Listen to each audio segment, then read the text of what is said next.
There's so much uncertainty with this process of like worrying that people won't find it valuable. The biggest threat to your success is not piracy, is not someone stealing your ideas. It's obscurity of people not knowing who you are. Welcome back to the Creator Wizard podcast. My name is Justin Moore. Your sponsorship coach will help you find and negotiate your dream sponsorships. I'm here with my friend KC. What's going on, KC? Hey, Justin, how's it going, man? Good, man.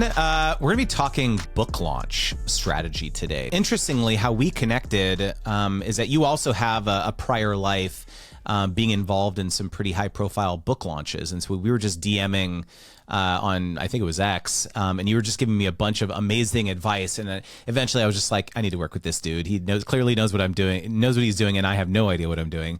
And so we've since riffed a bunch on what we're doing. And so I thought it would be fun to just bring you on the pod, man, and kind of chat through where I'm at with the book. And we connected recently at the Craft and Commerce conference, and we were chatting strategy. So should we just dive into it, man? Yeah, let's dig in, bro. All right. So agenda item number one. As of yesterday, the manuscript is done. V3 of the manuscript. Let's just do it. I'm going to hit the sound effect. Like, we got to do it. Someone's got to do it. So I think the first question is like, how do I send this to the beta readers? Because to back up, I have about 100 and probably close to 150 beta readers now who have opted in to like wanting to see some version of the manuscript before it's published. And you had given me some feedback when I sent out V2 that like, hey, this is a lot to like send out to people, especially if they have busy lives. And so perhaps we should be a bit more thoughtful about how we send out future versions of the manuscript for feedback, because you're right. When I did send out V2, it was way less feedback I got than V1, because V1 was shorter and V2 is like people were like falling off for sure. And then I guess they just never got back to it. And so what do you think I should do? Because this is the first version of the manuscript where all the chapters are done.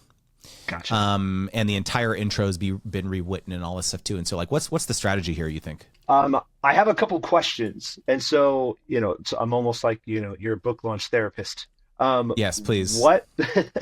So the first question is when are you trying to launch the book by? Because in sharing version 3, if you're going to be making any edits to the book as a result of feedback you might receive, that will impact your launch date, or has a potential to impact your launch date. So, yeah, and I think that's, we've talked a little bit about when you're thinking of launching the book. When do you think about launching the book? So I think it's still January 2025. Yep. But it's good. You bring up a good point, because in about 2 weeks, I have hired or am hiring one of my friends who is a comedy scriptwriter to do a pass on the book. And I don't know exactly what that pass is going to look like, but I just want the book to be funnier. I want it to have more of my personality in it. His name is George, and he wrote YouTube scripts for me for a long time, so he knows my voice. And so I don't know what that's going to look like. I don't know how it's going to change anything structurally or whatever. And so do I wait? I don't know exactly how long it's going to take him to like, go through it. Do I like wait until I hear from him to like send out, to the beta readers? So like, I don't know. So I have another follow-up question for you. And so I love the concept of having beta readers, because it helps you in the development of the book figure out what should be in it. And correct me if I'm wrong, but I think you kind of did, not so much, you almost did a whole rewrite from V1 to V2. I did. Based on their feedback. So that's amazing. If you were to share version 3 or version 4 with your beta readers, what problem are you trying to solve? Like, how much of the feedback are you actually going to incorporate? Like, what is the outcome you want from sharing version 3 or version 4 with the beta readers? It's a good question. So the chief ideal outcome from sharing it with the beta readers at this point is, can people get through this book? Are they getting hung up anywhere? Is it like, I just lose them at chapter 3, or I lose them at chapter 4, or one of these new chapters that no one's seen? Because that was one insight from like the way I opened the book, was like I lost people. It was just like too succinct. It was too terse. The vibe was off. People felt it was abrasive. Like, people were pretty strong with their feedback. And so I've since adapted that. And so I guess that's one outcome. But then at the same time, I'm also conscious of, like, I don't want to just, like, at some point I got to release the book, right? And so it's like, I don't want to, like, do the infinite feedback process, right? So, like, I guess maybe it's a balance. Yeah, and I think that's a great thing to call out, is, like, at some point you've got to stop asking for feedback, and you decide, like, okay, it's done. The author escapes me, but there's somebody. I'm going to say Martin Scorsese. It's not that director, but it's another director who is just constantly tweaking the script of this movie that is already released, like, it's already gone, and they just, like, keep reworking it, keep tweaking it, and it's like, eventually you just have to ship it. You have to decide, not good enough in terms of settling, but good enough to, like, this is good. Like, this, I've worked hard on this. I've asked for feedback. I've incorporated that. You're working with your writer buddy to do a pass on it. And so I think since you're already planning to work with him, you've written these additional chapters. I think the question of whether you're going to lose people or not, I think you've solved that already. And I think if you're going to share another version with beta readers, I would say version 4, because what you want to avoid is, if you share version 3 now, you're going to create a delay before your buddy gets a chance to do a pass at it, or you're going to be doing version controls. Like, all right, I know you already finished chapter 4, but we got feedback on chapter 6 in version 3 to do this. So, and you don't want to be going back and forth and making his process in punching up your book more difficult. And so that's, I think, great advice. You just brought up a new thought, which was that I definitely feel different now about my confidence of the material of the book than I did between version 1 and 2.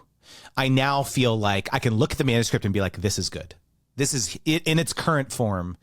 If I did nothing else, this is a useful book. It's helpful. I objectively think it's helpful. I did not have that level of clarity when I sent out the first version of the book, because I've never written a book. I've since done a lot of work on both myself psychologically, but also on the manuscript itself. And so that's helpful. So, okay. I think that I feel good. Let's just move forward. Like, I'm not going to send out version 3, wait till version 4, do the pass with my friend.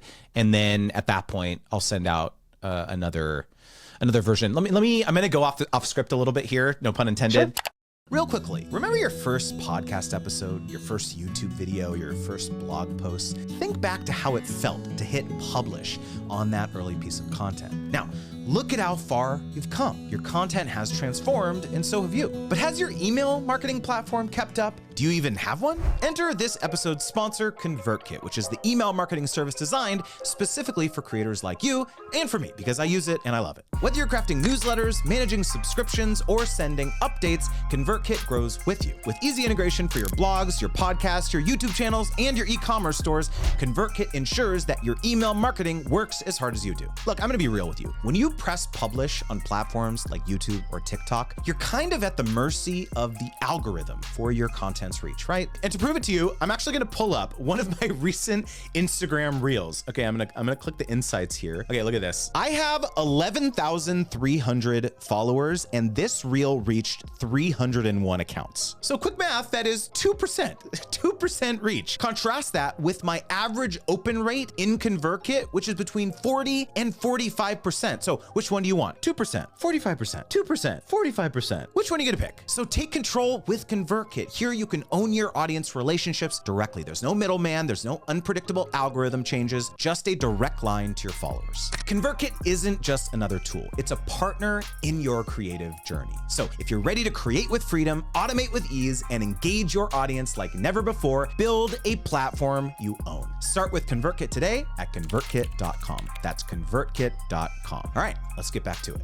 One thing that came up for me today was 6 months from now feels like a really long time, or 7 months from now feels like a really long time to wait to get this in people's hands. Yep. At the same time, I want it to have the biggest impact it can. And so I know that there's a utility in being very measured with the launch plan and the rollout and all this stuff too.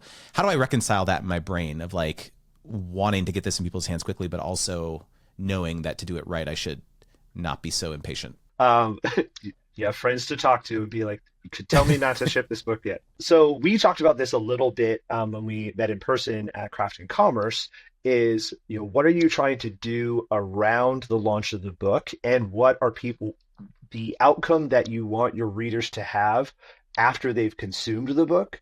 How does that fit into the calendar of brands and sponsorships and how those work? We talked specifically about actually avoiding the holidays and not launching in November or December, because if someone gets your book, blazes through it, and is like, awesome, I have all of these great strategies to engage brands, and then they go and reach out about, hey, Christmas is in a couple weeks, I'd love for you to do a sponsorship on my channel. And the brand already spent that money 3, 5, 6 months beforehand. And so then your readers are going to, your newer people to your audience, newer people to implementing, even if they followed you for a while, but new to implementing what you're teaching them, they're going to get an early no instead of an early yes. And while you have tactics in your book and in your courses and stuff where you talk about how to handle a no. So if you reach out to a brand and they're like,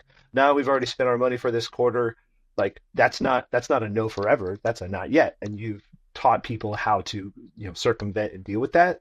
You don't want to set people up for a failure out of the gate. And so by launching in January, you can coincide it with some other launch activities that we'll probably dig into, but also you're giving your readers leeway to get an early yes. So you think the launch activity is fundamentally different than if the reader picks up the book in November a year from launch, right? Because the same thing could happen where they pick up the book, it's already released, Sure. and then they do the same. So your thing is like the launch is like a special moment. Yes. Yep. Okay, all right, that makes Yes, sense. and that's a fair question. Yes, someone who who discovers you, the middle of next year and buys your book in October or November and immediately wants to put it into practice, and they miss the holiday window of working with the brands or sponsors that they want to work with. That's going to happen. You have no control over that. When it comes to the launch, though, you have all of the control. And so and I know you care so much about your audience and their experience, and you want this book to be a home run for them and to be, something. I'm guessing you want it to be something that they keep, to the right of their monitor and it's on their desk, and they're like, all right, what did Justin say about this? Like, it's like a reference guide for them. It's like a Bible that sits on their desk. The launch is a special moment in time, and it's also not the end. It is the beginning for everyone else. For you, it is a culmination. I think we talked like you've been working on this book or the idea of this book for 2 or 3 years. Is that right? Probably about a year. Okay, so the idea of the book, you've been working on it for a year. Well, when it finally comes out, there's going to be people who have never heard of it. It is the first time for them, and you are going to be exhausted. Like, you are going to have moments where you feel exhausted, and you're like, I am so sick and tired of talking about this book. But for them, it's, for you, it's day 357. For them, it's day 1. And so, there's a lot of momentum that can go into that, and it pays off to be intentional. That's very, very good advice. Let's shift a bit into kind of the launch plan and the launch timeline. We talked a lot about working backwards. Real quick anecdote before we dive into the nitty gritty. I had this really exciting and energizing idea of something I added to the manuscript that wasn't previously going to be in there. But I was thinking about the marketing strategy of like, how am I going to specifically, how am I going to talk about the book in short form content? I was thinking like, how would I do this on like TikTok or Instagram Reels or something like this? And one of the formats of content for me that always does really well is reading scripts of like, hey, brand said this to you, here's what to say in response to them, and those videos always do really well. And so I was like, man, I wasn't planning on putting a bunch of my scripts in the book, but I should do that so that now I can hold up the book on TikTok and be like, if a brand says this, I pull up the book, you say this to them, and I literally like read it off the thing. And so It's like I wasn't planning on doing that initially because that was stuff that's in my course, but I've been getting advice from all sorts of different folks and authors and stuff like that. That I was just like, you know what, I'm just gonna put everything in there. I'm gonna make this book the absolute best resource it can possibly be on sponsorship strategy, and not worry about like putting quote unquote too much in there. And so I don't know. I wanted to share that with you because I got excited. I just added that like a week ago. Yeah, I think that's great. When it comes to marketing, like and especially with like social media and technology, it's ever evolving. Like there are tried and true components that you've got to have in your book launch, email, actually talking about your book on social media, but the format of what that looks like and the value that you pack into the book, a an author's so something that I've bumped into with authors before is, they're trying to be super protective of their ideas. And it's like the biggest threat to your success is not piracy, is not someone stealing your ideas, it's obscurity, like of people not knowing who you are. And so you can put too much into a book and it becomes, a huge tome. Like if your book was 4 inches thick, I'd be like, it's too long, buddy. Like we need to make this a series, okay? Like we need to break it up. But I'm guessing by including these scripts, like you're adding additional value. It is no like it's not extra cost to you to include those. And the other thing is like you have other elements of your platform as a creator, like courses, community, coaching, things like that. Here's the thing. Your book could be the entire 100% the encapsulation of what you teach in your courses and coaching, and people will still, in fact, more people will buy your courses and your coaching, even though you're teaching the exact same thing, because people pay for experiences and proximity to you, and community matters to people more than ever, especially, us, coming out of COVID in the last couple of years, and the importance of human connection. And so you want your ideas to be contagious, and a book is an amazing way to do that. And the more you're able to pack in there without overloading it, the further it's going to spread. And then because the more people who read your book, the more people are going to hear about you, and the more that they're going to get into, your coaching, community, courses, etc. Yeah, yeah, dude. I'm so glad that I arrived at that conclusion because I was not there for a long time. So in terms of the launch timeline, I mean, let's say that we pick a date and it's like January 15th or something, right? Because you want to, people are still coming back from the holidays for the first like week or two after January. So if we picked, time of recording June 18th right now, so 7 months. Let's say we've got 7 months to script out this launch.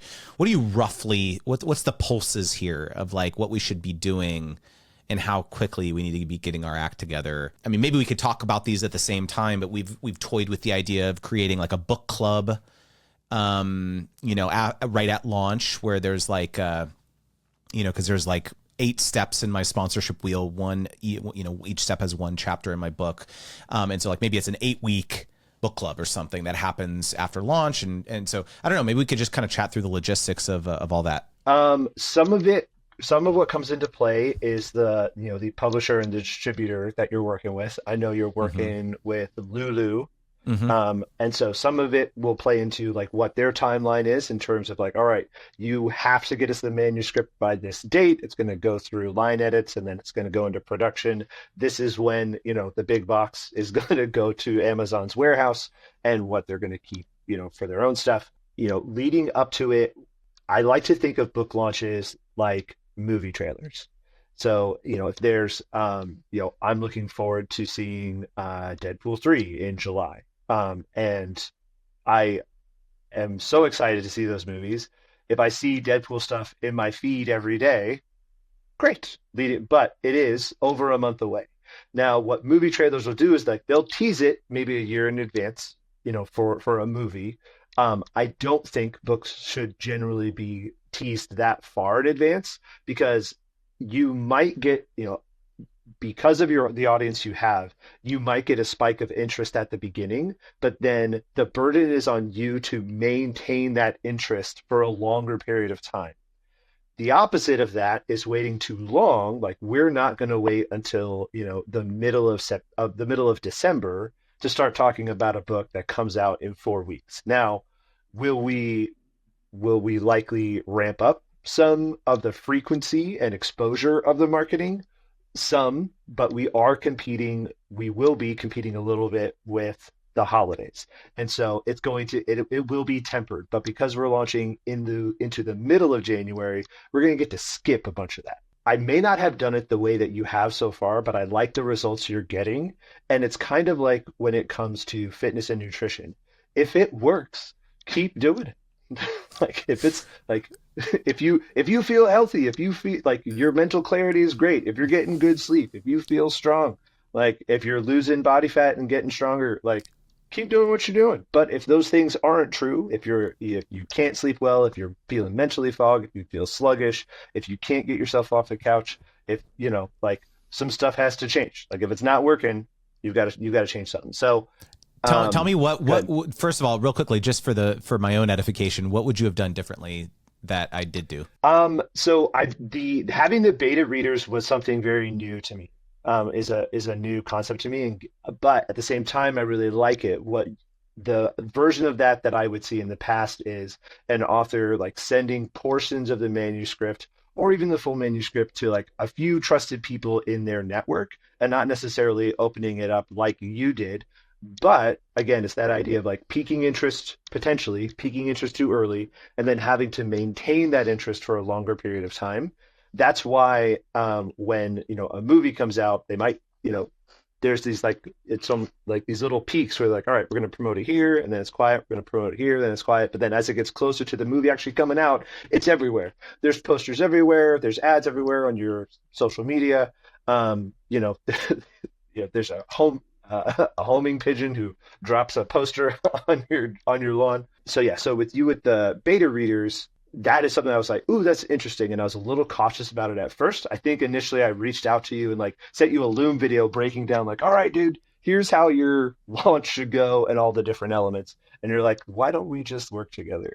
So, right. I was like, great, I get paid in Lego. Yeah.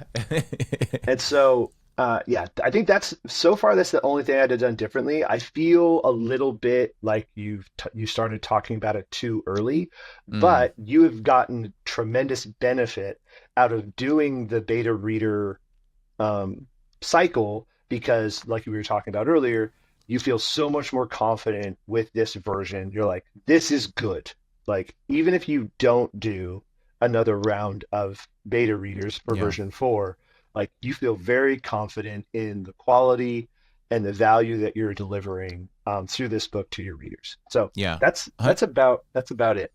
That's good. Okay. That's very helpful because I don't know, as part of this conversation, I do think hopefully it'll be helpful for others who are considering writing a book and I think also it's like I guess we'll see when it ultimately comes out, like whether that was a good decision or not. But I think the most important part, there's so much uncertainty, I think, with this process of like worrying that people won't find it valuable, I think I needed to do it personally for my own edification, given my personality. And so I guess maybe there's something in there for, depending on your personality type, maybe it's not the best for you anyway. So, okay. So, given that, we've got 7 months, we've got the holidays.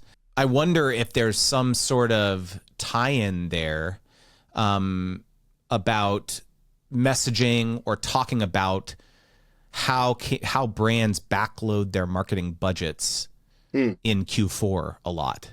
And I wonder if there's something there about talking about like, hey, if you want to next year, take advantage of the massive amounts of money that brands are, pouring into this space. My book's coming out in a couple weeks and you can hit the ground running and prepare for next year or something like that. I don't know what that would look like, but rather than going like radio silent for the holidays, Absolutely, absolutely. You definitely don't want to go radio silent because you want it to be on people's radar. It's just kind of sitting there in the background. And so what we can do, leading into, I would think this would start getting a little more frequent or as part of your regular mix of content.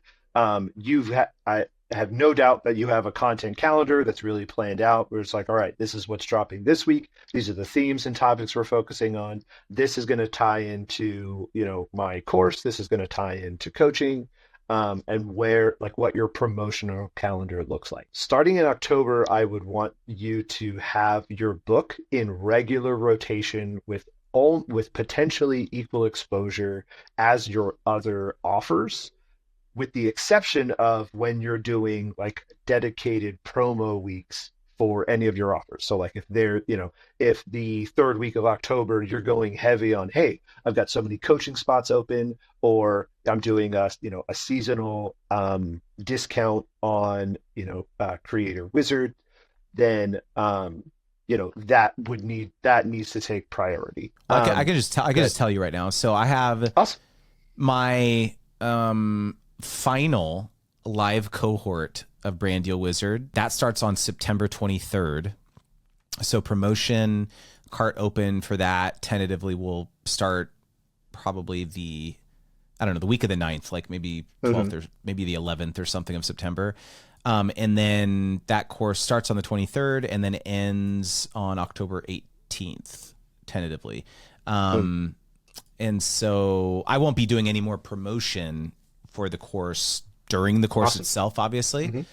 So starting from, September 23rd onward, there'll be no like cart open, cart close like thing. Obviously we have other evergreen type stuff. So I'm down to go like full court press on, however long I need to for the back half of the year. Yeah, if we're gonna do the middle of January, I like the middle of October because that gives you 3 months to gradually ratchet up the exposure. We'll have a slight dip in December right around the holidays. Something that a lot of people don't know is actually the days in between Christmas and New Year are prime time for promotions. And especially if you're going to do any paid ads, that is a prime time to have it because people's activity on social media and their phones goes way up because they've already had time off, they've already opened all their presents, they're sitting around the house, they're bored. Like the agency I work for, we did a flash sale for a client that week, and it was their first time doing that. We 5x'd their best launch ever just because we went like we increased the number of emails they sent, we did the copywriting, and then we launched in that window between Christmas and New Year's and just blew it out of the water. And so I think there's at least three, if not four, core elements to kind of who you want to work with when it comes to the launch, and that's your own audience.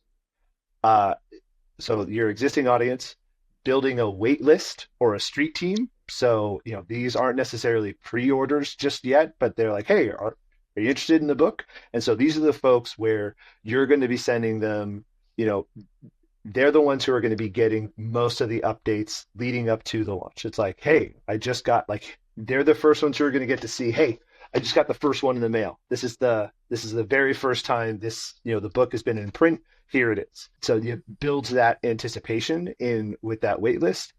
Street team is kind of like they're your launch team. So they will be a segment of your wait list who opts in to help you promote the book. So like you'll give them quote graphic, social media graphics to use. You'll give them links to like video clips that they can share. A variety, emails they can copy and paste to send to their friends. And then another segment is partners. And so these are other creators in your network who you can call in favors for, or pay to be on their newsletters, where they can promote you to their newsletter list. You can be a guest on their podcast. You can be a guest on their YouTube show. You can also, like the partners, you will also give them swipe files to where it's like, all right, you're giving them custom graphics to share. You're giving them custom, copywritten tweets Since Twitter is X now, like what are they just called posts? Like, because I missed the Zeets. tweet. And Z? I don't Ah, know. I don't know. that sounds terrible. I totally made that up. Let's When, don't say that again. when do you think, like, when does this recruitment process for the street team and the partners start, you think? I think that can start in October. I think it would be In a October. fun, yeah, I think it could be, October's Halloween. I could see you, like what if you got a wizard costume or like Mickey Mouse's like, the wizard hat, the sorcerer hat thing, and like hammed it up and be like, join my team.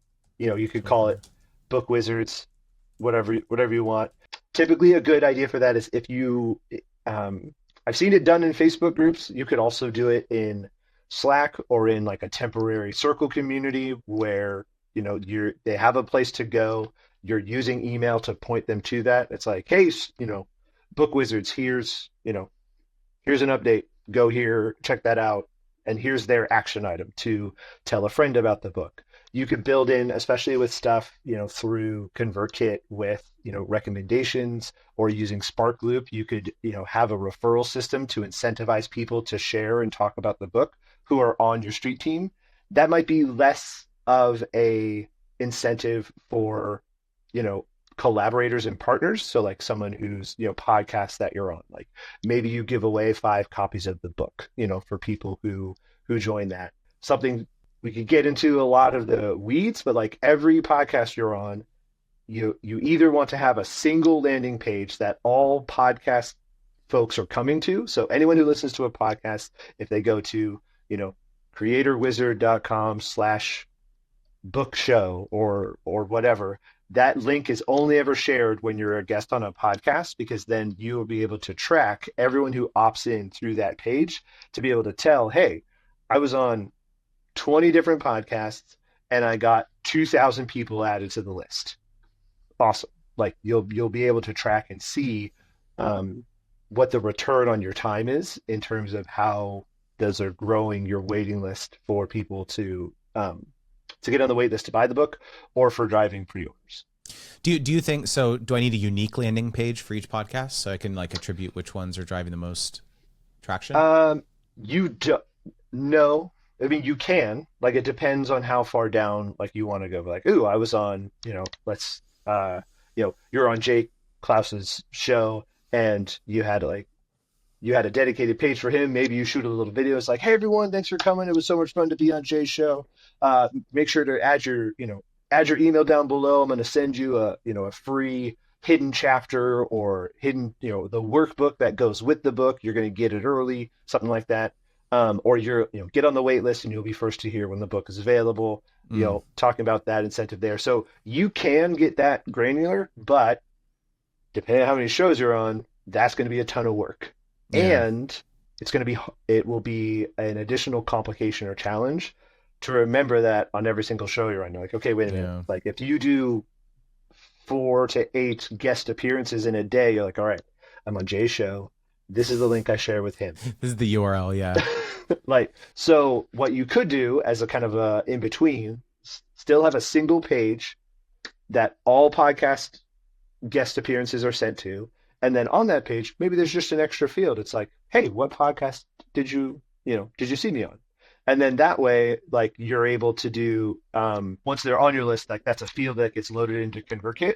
And maybe it's a drop down. Maybe you like every time you're on a show or all the shows you're going to be on in advance, you're adding all of those as a drop down. And then it's like, hey, what was the first show you heard me on? Because like for me, I subscribe to a ton of podcasts. I'm guessing you're going to be on at least 4 of the ones I listen to. And so it's just going to be like, I'm not going to be able to select multiple ones.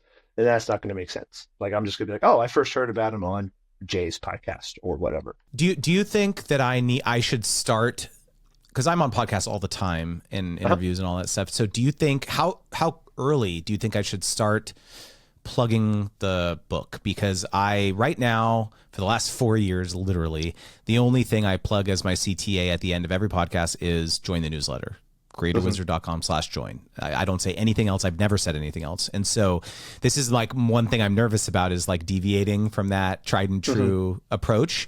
So like, how early do you think I should I, number one, first question, should I make that my main CTA moving forward for a certain period? And if so, when? That's a good question. So I will caveat this by saying the guest appearances you do for the purposes of the launch, those should ideally drop the week of the book launch, ideally Right. all on the same day.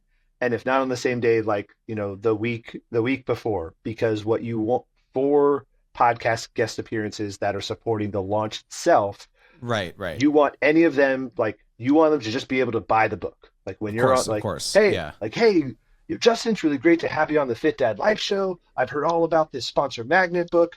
Readers, listeners, you can go get that book right now if you go to sponsormagnetbook.com or whatever the URL is. Sponsormagnet.com. Sponsormagnet.com. You'll be able to get the book right now. And so you 100% want anyone who hears Right. the host say that to be able to get the book. And so that's Right. one scenario. The other scenario, as you're appearing on podcasts now, I would encourage you to have them I would encourage you to plug the book, but then the opt-in page for the subscriber just lets them know they're also joining your email list, or the confirmation email that they're getting is like, hey, in the meantime, you're on this newsletter list. Because then because podcasts exist forever, they do have a shelf life, but like if you look at your podcast stats, that your back catalog is still getting listened to. It may not have the same, week to week, your newest episodes are going to have the most downloads in that given week, but your back catalog gets some airtime. And so that's going to be true of any podcast that you appear on. And as long as you're capturing the email, it doesn't matter. Like as long as you're getting that email. So I think, when you're sharing it on the show, you'd be like, hey, like share your CTA, be like, join my newsletter and get on the wait list for my book by going to sponsormagnet.com or whatever you want the URL to be. And then on the back end, you're using ConvertKit, right? Yeah. Mm-hmm. Not to put you on the spot. If you weren't, that would have been real awkward. Yeah. Sorry, Nathan. My bad. You can tag them on the back end and be like, all right, this person's on the wait list and they're going to the newsletter. So then that person, if you have a welcome sequence, they'll go through your standard welcome sequence and then they'll start receiving the newsletter. But then in the future, as we get closer to launch and you start sending your wait list teaser emails, it would kind of be like, I said before, I'm excited for the new Deadpool movie. I'm also on like email lists related to that. And so like I'm on like I'm on a movies newsletter list. I'm on a Marvel email list. And so like they're also teasing stuff to me and I want to hear about it. So it's like, oh, hey, like it's, production wrapped, and it's, hey, the teaser drops tomorrow. The full trailer just hit YouTube, type of stuff. And so that's what you can start, you can start talking to your wait list a whole lot more and in more detail than you can publicly. Because again, you don't want to pique your interest too high too soon because it's very difficult to maintain that, not only from an effort perspective on your own, but then also just like people's attention spans are only so long. And so if you hit them hard too early, it's like, all right, I know you got a book coming out. I'm on the list. Leave me alone. Or you don't want that. We've got a bunch of juicy stuff here, and I want to say maybe I'm gonna have to bring you back, and we'll do a part 2 of this because we didn't even get to the book club logistics because that's a whole other project. But for now, a timely question: what do I do with the people that have pre-ordered the book? I've got about 50 people that have pre-ordered the book right now.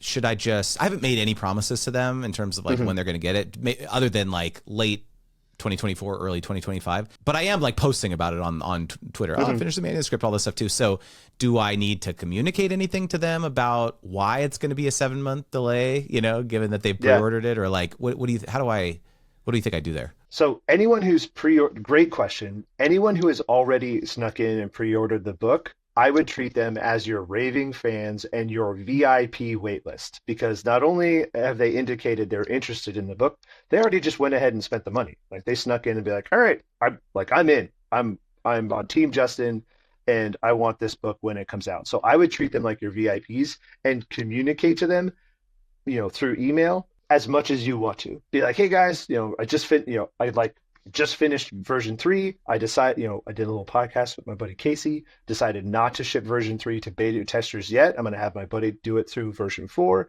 Here's a little like sneak, like, and then like send a photo or something. Like, give them some breadcrumbs, give them, a little bit of cheese, give them something to kind of whet their appetite a bit, Right. because they're already in. They're not going to spend any more money on the book because they already pre-ordered it, but you can like honor their enthusiasm by just like, hey, I'm not just putting this anywhere else. Here's a little something special just for you. Okay. Um, I you know, love that. and maybe Um, even, yeah. like maybe you send them galley copies when they, I'm for anyone listening to this, I'm not committing Justin to doing that for anyone who's pre-ordered the book, or you send them a sticker or you send them a Starbucks card or just a handwritten note, be like, hey, thanks so much, really meant a lot, to have you pre-order the book when it's not even publicly available yet, blah, blah, blah, sign it, put it in the mail. People love to get cards. People love to get Yeah. cards. Yeah. Okay. I love that. Yeah. I've been thinking about like, what is the surprise and delight Yep. look like for the launch. Dude, so much here. Casey, thanks so much for joining us. I'm definitely gonna have you back. We'll chat more book stuff. If people want to like learn more about you, follow you, etc., what's the best place to do that? You can find me on Twitter, just Casey Procter. So KCPROCTER. Thanks again, man.